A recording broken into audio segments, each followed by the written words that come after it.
here with Rutgers defensive coordinator Robb Smith. Robb, just talk a little bit about what Logan brought to the table for you guys. What you kind of see from him, going forward to the NFL. Logan's work ethic and his preparation is second to none, and that's something I think that'll really carry over and bid well for him at the next level. He's got a lot of tools that are going to, from a physical standpoint, but I really think it's the intangibles, his leadership ability, his ability to prepare, his ability to understand the game of football. Those are things that are going to allow him to separate himself and really have a fine NFL career. What were kind of the conversations, with you and him, when he came to you to say, hey, Coach, I'm going to go to the next level. This is my decision.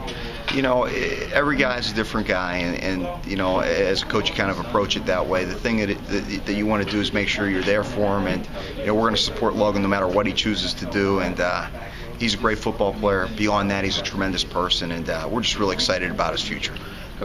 What's his skill set like? He said he's obviously a very physical player. He can cover. He feels he's the complete quarter the NFL is seeking. You kind of get the same vibe?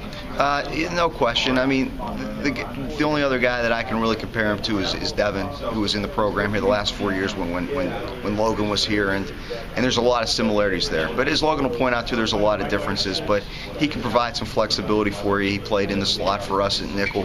He played out on the edge at corner. But he's a guy that's going to prepare. He's got great intangibles, and whatever they ask him to do in the National Football League, he'll be successful at. Obviously, special teams is big for rookies, and you have a special teams background. What can he kind of do there, Logan, at the next level? I think he'll be a guy that can cover kicks. I think he can be a flyer on the outside that can really cause problems in punt coverage.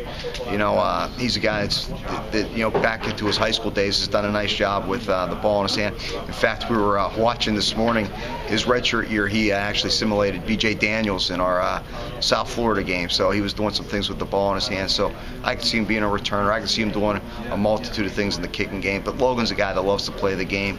Whatever they ask him to do, he'll do it, and he'll do it well. He alluded to some guys that are ready to step up and kind of carry on a tradition.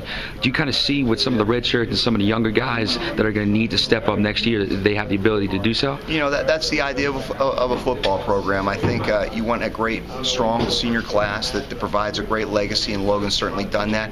And now there's guys in the system that it'll be their turn to kind of go out and produce this spring, and we'll take a look at things as the new year unfolds and kind of get those guys ready and evaluate things and find guys and put them in the right spots.